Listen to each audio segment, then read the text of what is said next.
Я Кузьмич, мне 72 года. Живу на улице, по ночлежкам, в электричках. Хостел я вот снимаю, когда приходит пенсия. 3 дня я поживу в хостеле, помоюсь, побреюсь, и опять электричка вокзала. Ярославский вокзал. Это мой родной вокзал. До Александрова еду, посплю, приеду в Москву. На вокзал, в линейный пункт зайду, меня ребята, посадят, чтоб поспал я. Ой, да мне вот обидно то, что с сестрами прожил, дачу строил, помогал, строил. Они меня взяли зимой, выгнали из дома. Замерзал я. Учился я в школе, докончил я 8 классов, потом поступил в училище помощник машиниста тепловоза. А в 69 году поехал помощником, и меня отправили в колхоз. Я закончил училище. И сортировки, когда мы проходили практику, у нас была неделя учебы, неделя практики. Вот. Обидно. И меня отправили в депо Лихоборы. Слесарем. А там меня посадили помощником машиниста тепловоза на Т3. Сейчас вот, как она называется, 3-е кольцо. Ой, 2-й и 1-й. Женился я в 72 году. У меня родилась дочь, и потом я убежал в армию.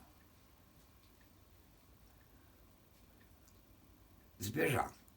Короче, у меня бронь была помощника машиниста, у нас свой учетный. Сбежал я в армию. И вместо 143-й команды западную группу войск меня. Я хотел в железнодорожные войска, но в Решку привезли, в Режский пересыльный пункт. Напился я там по полной программе.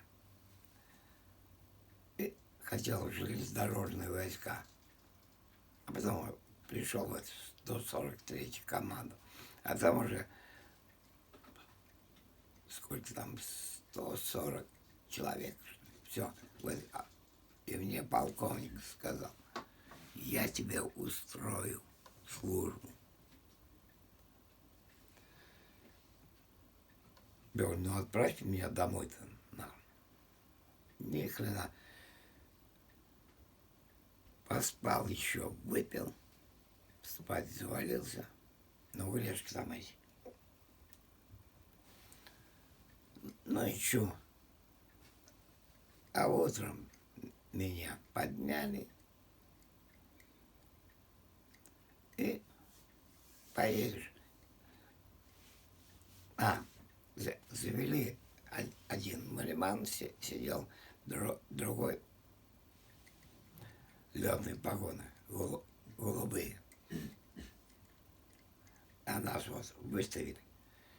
А те все с высшим образованием. А я один просто со средним образованием. И говорит, я куда? Я говорю, давайте, типа Одессы, Ялты туда. Он ну, хорошо поедешь. Только еще южней. Ну, и посадили в автобус, привезли в Домодедово.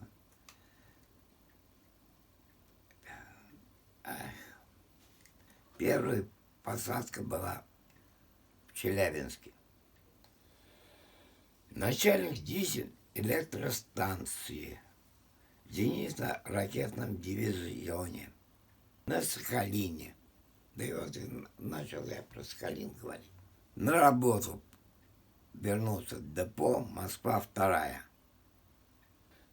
Развелся с первой женой. А в 76 году познакомился с такой девушкой, 1,87 м, Нина, с Рязани. Когда мы во времена года в парк Горького пришли с ней, Нина Петровна, тоже официантка, говорит, Толя, а ты еще поменьше не мог найти? Я ей подмышку вот так бы. У нас стол накрыт был, а там еще варьете. У нас стол накрыт. Бутылка водки, бутылка шампанского, икра. Все. Даже некоторые подходили. Говорят, как у него? А это, говорит, его столик. Второй раз я женился. Так. Ой, Господи. 79-й. Я уже от первого двое. Не, от второго один. Один. Надо где-то в Прибалтике, в Калининграде где-то. Вот. От третьего брака двое. Короче, у меня, если так посчитать, 4 дочери, 1 сын. Все, развелся со всеми. Поехал с сестрами, мотался. Машину купил, тогда двойку. В 76 году. Когда в депо машины стоила она всего 5700 рублей. На двойкой. О, хорошая машина была. Туда их отвезу, обратно картошку сажать. Сажал лично я. Мне никто и сестер не помогал. О, кинули меня по полной программе. Мать, царствие небесное, как меня отправили, когда в Кабардинку. Мама мне сказала, куда тебя в ссылку отправляют? Мы с тобой не увидимся. Они меня путевку взяли. И точно 5 августа 4 я вернулся, а 5 августа у матери день рождения. Она с 27-го года. И звонок. Мать умерла. А у нас стол. Приготовили все.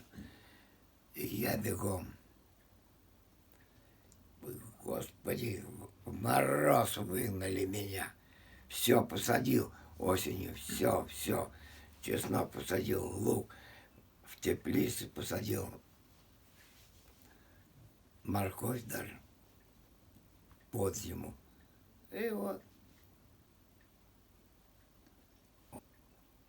вся, как говорится, сейчас весна, лето. Да мне сейчас покопать бы огород. И начну я новую жизнь. И вы не унывайте. Нормально. Я когда... А все в жизни бывает. Ну, нормально отношусь.